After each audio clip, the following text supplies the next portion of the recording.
새벽 2시에 걸려온 전화 한 통이 제 인생을 완전히 바꿔놨습니다. 전화를 건 사람은 8달 전 클럽에서 만났던 여자였어요. 그때는 서로 이름도 제대로 모르는 사이였는데 갑자기 이런 말을 하더라고요. 임신했어요. 아이가 당신 아이인 것 같아요. 저는 그 순간 머릿속이 하얘졌습니다. 28살 회사원이었던 제가 하룻밤의 실수로 아빠가 될 수도 있다는 현실이 믿어지지 않았거든요. 그날 밤을 떠올려 보니 정말 아무 생각 없이 행동했던 제 자신이 한심했어요.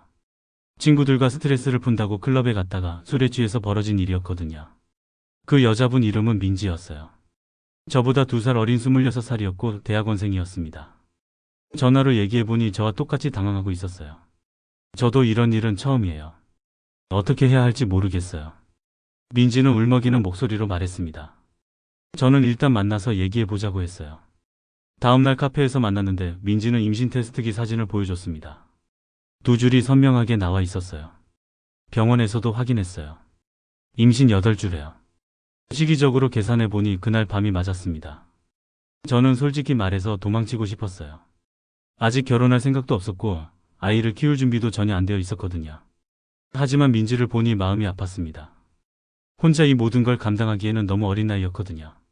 일단 시간을 갖고 생각해 봅시다. 저는 그렇게 말했지만 사실 마음속으로는 이미 결정을 내리고 있었어요. 이 아이에게 아빠가 되어주겠다고요. 그 후 일주일 동안 정말 많은 생각을 했습니다. 부모님께는 어떻게 말씀드려야 할지, 회사 동료들은 뭐라고 할지, 앞으로 어떻게 살아야 할지. 하지만 가장 중요한 건 뱃속의 아이였어요. 이 아이는 저희가 만든 실수가 아니라 새로운 생명이잖아요. 저는 민지에게 다시 연락했습니다. 책임지겠습니다. 아이를 키우는데 필요한 모든 걸 도와드릴게요. 민지는 처음에 믿지 못하겠다는 표정이었어요. 정말이에요. 갑자기 왜 마음을 바꾼 거예요? 저는 솔직하게 말했습니다. 처음에는 저도 도망치고 싶었어요.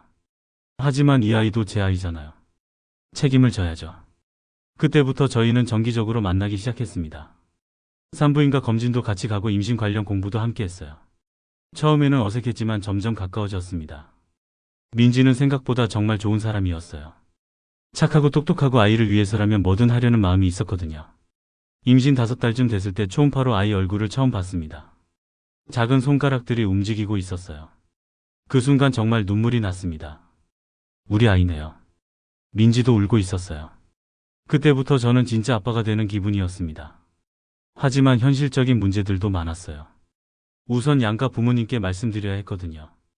저희 부모님은 처음에 정말 충격을 받으셨어요. 어떻게 이런 일이? 너 정신이 있는 거니? 하지만 임신 사실을 말씀드리고 제가 책임지겠다고 하니까 조금씩 받아들이시더라고요.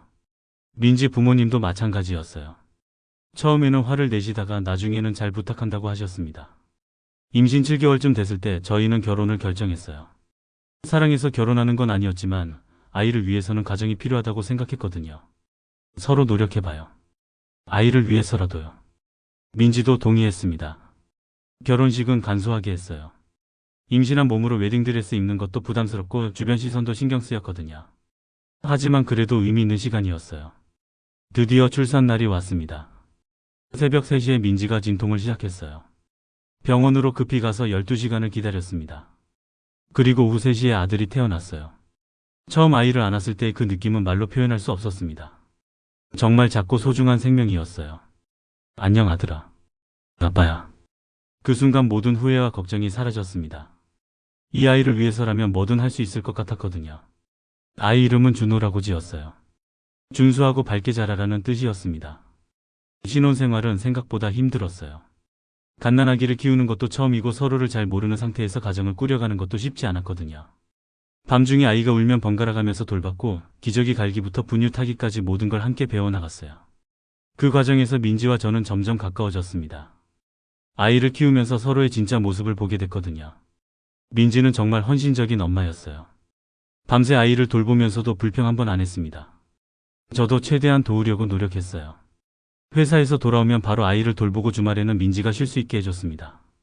그렇게 1년이 지났을 때 저희는 정말 가족이 된 기분이었어요. 준호는 점점 커가면서 저를 보면 웃어줬어요. 아빠라는 말을 처음 했을 때는 정말 감동이었습니다. 민지와의 관계도 많이 달라졌어요. 처음에는 책임감으로 시작했지만 이제는 진짜 사랑하는 사이가 됐습니다. 아이를 통해서 서로를 더 깊이 알게 됐거든요. 지금 준호는 3살이 됐어요. 말도 잘하고 정말 귀여운 아이로 자라고 있습니다. 저희 부부 관계도 안정됐고 둘째도 계획하고 있어요. 돌이켜보면 그날 밤의 실수가 제 인생 최고의 행운이었던 것 같아요. 만약 그 일이 없었다면 민지도 만나지 못했을 것이고 준호도 없었을 테니까요. 물론 처음에는 정말 힘들었어요. 계획에 없던 임신과 결혼이었고 경제적으로도 부담이 컸거든요. 하지만 책임을 지기로 결심한 그 순간부터 모든 게 달라졌습니다. 아이가 태어나면서 진짜 어른이 된 기분이었어요. 이제는 제 행동 하나하나가 가족에게 미치는 영향을 생각하게 됩니다. 더 열심히 일하게 되고 더 신중하게 판단하게 됐어요. 친구들 중에는 갑자기 애 아빠가 돼서 힘들지 않냐고 묻는 사람들도 있어요. 솔직히 말하면 가끔은 혼자 있던 시절이 그립기도 해요. 하지만 후회는 전혀 없습니다. 준호가 웃는 얼굴을 보면 모든 피로가 사라지거든요. 민지와 함께 아이를 키우면서 진짜 가족의 의미를 알게 됐어요. 사랑은 처음부터 있는 게 아니라 함께 만들어가는 거였습니다. 지금 임신이나 예상치 못한 상황으로 고민하는 분들이 있다면 이렇게 말해주고 싶어요. 도망치지 말고 책임을 지세요. 처음에는 힘들겠지만 그 안에서 진짜 행복을 찾을 수 있을 거예요. 준호 덕분에 저는 진짜 남자가 됐고 민지와는 진짜 사랑을 하게 됐습니다. 하룻밤의 실수가 인생 최고의 선물이 될 수도 있다는 걸 이제는 확신합니다.